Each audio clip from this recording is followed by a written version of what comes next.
1. Mehmet 4 parçaya bölünmüş Osmanlı'yı yeniden bir bütün hale getirerek yeni kurucusu oldu. Bu videoda Fetret devri olarak geçen bu zamanı ve sonrasında 1. Mehmet'in tahtını sallayan büyük olayları siz acı kahvelerinizi içerken onun gözünden anlatacağım. Öncelikle Fetret devri nasıl başladı onu öğrenelim. Babam Yıldırım Bayezid önderliğinde Osmanlı zaferlerden zaferlere koşuyordu. Özellikle Nibolu zaferiyle Haçlı ordularını da dağıtmamızla tek hedefimiz İstanbul'u fethetmek olmuştu. Bu hedefimize çok yaklaştığımız bir vakitte Anadolu'da Timur tehlikesi ortaya çıktı. Bildiğin gibi Timur sert, acımasız bir liderdi. Kazandığı zaferlerle de adından oldukça söz ettiriyordu. Babama Çandarlı Ali Paşa gibi ileri gelen vezirleri bu belaya bulaşmaması gerektiğini anlatıyor, lakin söz dinletemiyorlardı. En sonunda olan oldu ve 1402 yılında Ankara Savaşı'nda Timur'la karşı karşıya geldik. Savaştan önce elimize Timur'u alt edecek çok büyük bir fırsat geçmişti fakat babam Yıldırım Bayezid'in büyük hatası yüzünden savaşı kaybettik. Bu büyük hatayı ve savaşta olanları detaylarıyla birlikte öğrenmek için sağ üstteki videoyu izleyebilirsin. Savaş sonucunda babam Timur'un elinde tutsak olmuş, ben ve birkaç kardeşim ise kaçmayı başarmıştık. Babamı da birkaç kere kaçırmayı denesek de başaramamıştık. Bu girişimlerimiz üzerine Timur babamı bir kafese hapsetmişti. Osmanlı artık padişahsız kalmış, biz şehzadeler de Timur'un eline düşmüştük. Timur o zaman büyük bir Çin seferine hazırlandığı için arkasında güçlü bir Osmanlı bırakmak istemiyordu. O yüzden Anadolu'daki beyliklere topraklarını geri vermiş, biz 4 şehzadeye ise padişah olduğumuzu söyleyerek farklı yerlere göndermişti. Ben Amasya, Şehzade Musa Bursa, Şehzade İsa Balıkesir ve en büyük abim Süleyman da Rumeli civarına yerleşmişti. İşte böylece o bildiğin Fetret devri başlamış oldu. Bu devirde Osmanlı kardeş kavgalarından yıkılmanın eşiğine gelmiş, yeni bir Osman Bey'ini arıyordu. Böyle geçen tam 11 yılın sonunda kardeşlerimin aralarında en zayıf görünmeme rağmen Osmanlı'yı yıkılmaktan kurtarıp kurucusu oldum. Nasıl mı? Anlatayım. Timur Anadolu'da Osmanlı'yı istediği gibi böldükten sonra doğuya gitmişti. Biz ise dağılmış bir şekilde yaşamaya başlamıştık. Bu dönemde abilerim arasında ben en zayıf görünüyordum. Çünkü diğerleri asker bakımından daha güçlülerdi.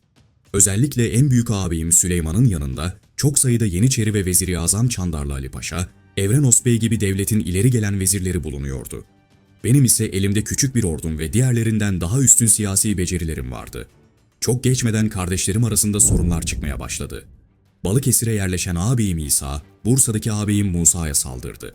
Savaşı kaybetmesiyle Musa abim Kütahya taraflarındaki Germiyanlara sığındı. Bunun üzerine Anadolu'da benle İsa abim kalmıştı. Ben de ona Anadolu'yu beraber yönetme teklifinde bulundum. Bu teklifimi reddetmesi üzerine savaş kaçınılmaz olmuştu. İlk hamle yapan ben oldum ve üzerine yürüdüm. Yaptığımız savaşı kazanmam üzerine İsa Çelebi, en büyük ağabeyimiz Süleyman'a sığındı. O sıralarda Süleyman'ın gözü Anadolu'daydı ve benim yükselişimden rahatsız olmaya başlamıştı. Kendisine sığınan İsa'yı askerle göndererek beni alt etmeye çalıştı. Elindeki ordular yetmeyip bir de beylikleri arkasına alan İsa abim, yaptığımız 3 savaşta da kaybetti ve en sonunda boğularak öldürüldü. Artık padişahlık yarışında 3 kişi vardı fakat en büyük rakibim belliydi. Abim Süleyman. O da böyle düşünüyor olmalı ki ordularını toplayıp üzerime yürüdü. Çandarlı Ali Paşa gibi tecrübeli vezirler sayesinde yaptığımız savaşları kazandı ve Amasya'ya çekilmek zorunda kaldım. Süleyman'a karşı savaşarak kazanamayacağım belliydi. Fakat bir açığını da bulamıyordum derken aradığım fırsat ayağıma gelmişti. Çandarlı Ali Paşa'nın ölümüyle Süleyman'a olan büyük bir siyasi destek kaybolmuştu. Ayrıca Süleyman'ın hamamlarda içki ve eğlenceye düşkünlüğü, Rumeli'deki Gazi ve Akıncı beylerin kendisine olan sadakatini de azalttı. Bunun üzerine ağabeyim Musa Çelebi ile anlaşarak onu Rumeli'ye gönderdim. Orada topladığı ordu sayesinde Süleyman'la savaşa başladılar fakat Bizans'ın yardımını alan Süleyman yenilmedi. Çok geçmeden tekrardan toparlanan Musa Çelebi ordusuyla Edirne'ye baskın düzenledi. Süleyman hamamda eğlenirken yakalandı ve kaçmaya çalışırken yakalanarak boğduruldu. Geriye sadece Musa ile ben kalmıştım. Kazandığı savaşları benim desteğimle kazanmıştı fakat boyun eğmeyeceği belliydi ve öyle de oldu. Kendi padişahlığını ilan etti. Fakat işler pek de istediği gibi gitmiyordu. Kazasker olarak atadığı Şeyh Bedreddin Mahmud değişik fikirler beyan ediyor, artırdığı vergiler ve askerlerine olan tutumundan dolayı Evrenos, Çandarlı İbrahim Paşa gibi paşalar saf değiştirerek benim yanıma geliyordu. Ayrıca tattığı zaferden dolayı gaza gelip İstanbul'u kuşatmaya kalkıştı.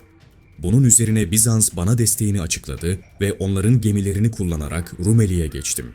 İnceiz'de yaptığımız savaşta ağır yenilgi almam üzerine Anadolu'ya geri döndüm. Cevabımı aldığımı düşünüyordum. Ta ki Anadolu beyliklerinin verdiği büyük desteğe kadar. Ordumu toplayıp Rumeli'de şansımı bir daha denedim ve bu sefer zafer benim oldu. Musa kaçmaya başlamıştı. Peşinden gönderdiğim ordu onu Sofya yakınlarında yakalamış ve orada öldürülmüştü. Böylece hayatta kalan tek varis olarak Edirne'de tahta çıktım ve Osmanlı Devleti'nin ikinci kurucusu unvanıyla Fetret devrini bitirdim.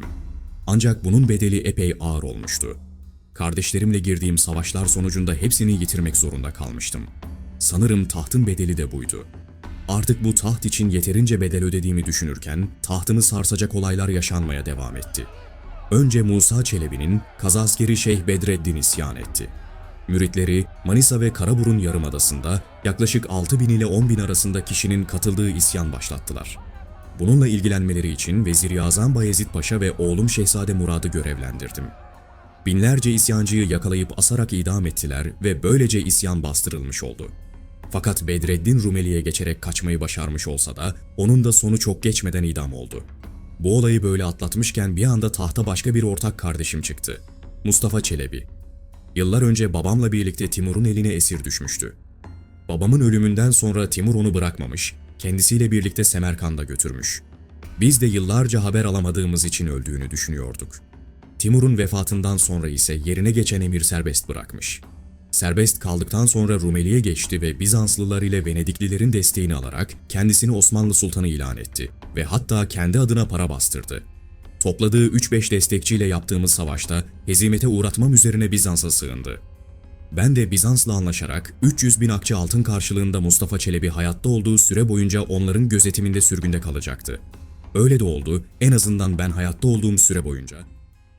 Tüm bu olaylar beni çok yormuştu. Girdiğim savaşlardan dolayı bedenim yara bere içindeydi. Bir gün bir av sırasında attan düştüm ve felç geçirdim. Ölüm döşeğinden çıkamayacağımı anlamıştım.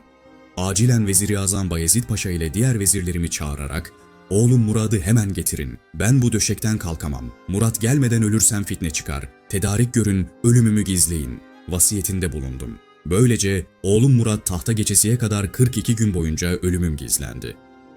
Benden önceki Osmanlı padişahlarını öğrenmek için ekrandaki oynatma listesine tıklayabilirsiniz.